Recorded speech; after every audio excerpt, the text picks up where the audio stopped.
So I wanted to make a more simple cake this time, so I came up with the design using the Halloween Oreos. And this is a double barrel cake, and I added the crushed Oreos in between each of the layers, and it actually took some time trying to get the color of my buttercream to match the color of the Oreos, but I finally got it to match. So after I did a crumb coat, I did a final coat, and I smoothed it out as much as I could, and then I added Oreo buttercream to the bottom of the cake, and then I used a grooved cone to add a design to it.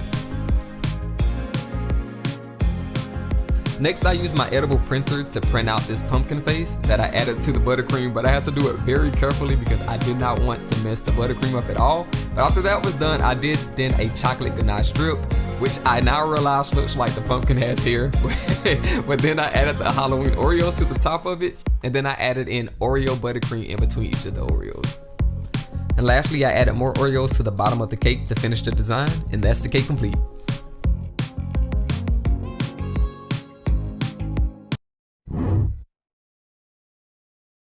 So here's the evil side to the good ghost, and I started it off the same exact way by stacking a cake and then doing a crumb coat and then a final coat. After the final coat was done, I added the support straws to support the top tier, and once that was placed, I then began adding the fondant. So I draped the white fondant over the cake, but I didn't smooth it out completely because I wanted to keep the pleats in it.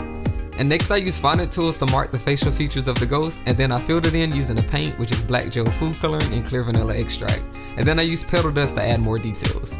So for the pumpkin, I used fondant tools to carve into the pumpkin, and then I used black, green, and white petal dust for all the details.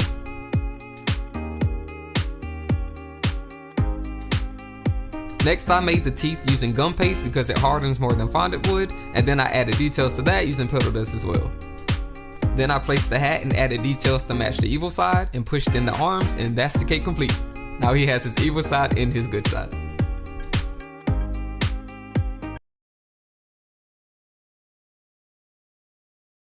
Here is a 3-tier Halloween design cake, and of course I'm going to start by stacking the cake and doing a crumb coat, and then I'm going to use a striped cone for the final coat because this is a striped cake design.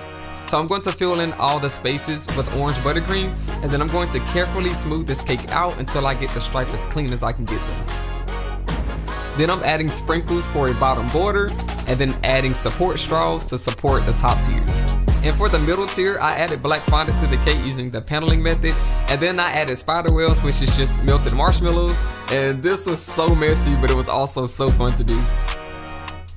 And for the top tier, I used yellow, orange, and white frosting for a candy corn design, and then I smoothed it all out.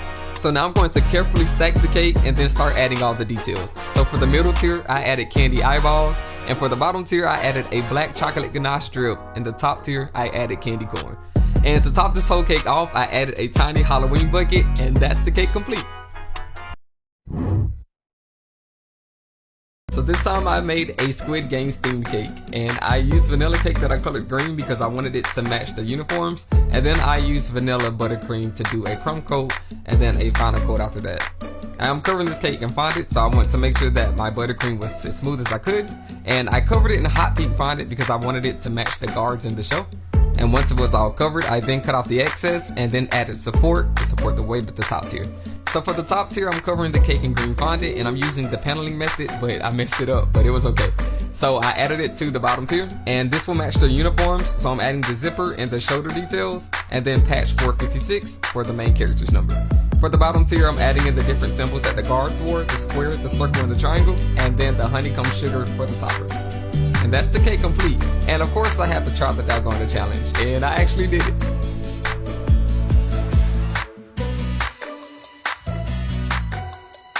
I got this Day of the Dead cookie kit from Walmart, and I've never decorated cookies before, so we're going to try this. Hopefully I can do the one in the box. Let's find out. So everything I needed to make these cookies were in the box. I just needed a few extra ingredients like an egg and butter. So I mixed all the ingredients together to form my cookie dough, and then I rolled it out, and then I used the cutter that came in the box to create the skulls. So I baked these for about 13 minutes, and while they were cooling, I made the icing. So once the cookies were all cool, I then began to ice them, and then I finished the decorations with the edible paint.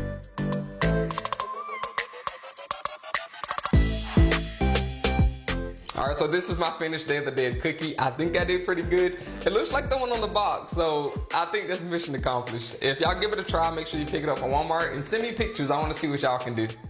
Here is a jack-o'-lantern trick-or-treat bucket cake, and I tried to make this look as realistic as possible. For this cake, I am using vanilla cake that I colored orange, but now it's singing time. Hard thumbs and you jump, coming down with goosebumps. You dare to go there, I'ma get your soul. We're wanting to, we're haunting you, we're wanting to. Gonna get your body shaking, wishing you could just wait. Tonight all the monsters gonna dance. We're coming to get ya. Tonight all the monsters gonna dance. We're coming to get ya. If you're only dreaming, or I hear you screaming. Tonight all the monsters gonna dance. We're coming to get ya.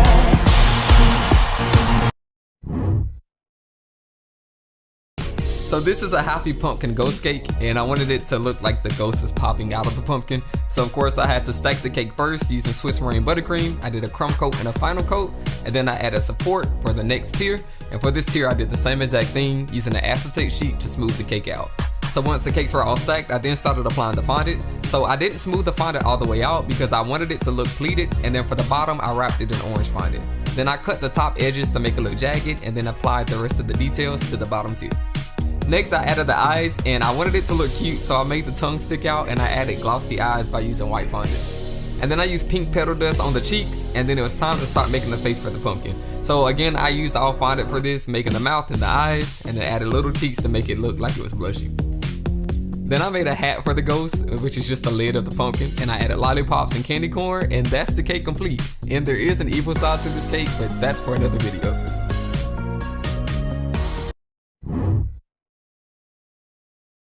So I made a cereal cake this time, and I made a sugar cell to look like milk splashing. So for this cake I did a vanilla confetti cake, and I added fruity pebbles in between each of the layers. And then of course I did the crumb coat and then the final coat.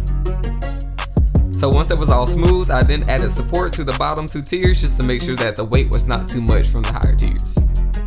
So for the top tier, I completely covered it in Fruity Pebbles, and then I added that to the rest of the cake. And for the middle tier, I covered it with Fruity Cereal Kit Kat bars. And for the bottom tier, I used Fruit Loops in a pattern that honestly took an hour to do. So to top the cake off, I made an isomalt sugar cell by cooking down the isomalt and pouring it on a silicone mat. And then while it was still a little warm, I then formed it around this glass to get the shape that I wanted. Once it was cool, I placed it on top of the cake, and that's the cake complete.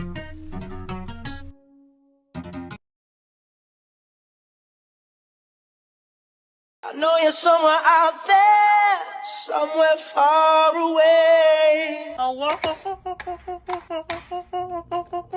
you back.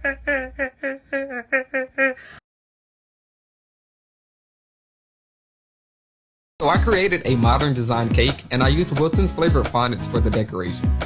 So I started with a chocolate cake with chocolate buttercream, and I did a crumb coat and a final coat for it. And then I applied the different fondants, and for this I used the white chocolate, caramel, and milk chocolate flavored fondants. So the great thing about these fondants is that there's no artificial colors and they're all naturally flavored, and it's so easy to decorate with these, as you can see here. And if anyone ever says that they don't like the way fondant tastes, this kind will definitely make them change their minds. So once I had the bottom and the top tier covered with fondant, I then began to apply all the details. For the details, I added hexagon tiles to the bottom and the top tiers, and then I painted the wraparound with gold, luster dust, and clear vanilla extract as a paint.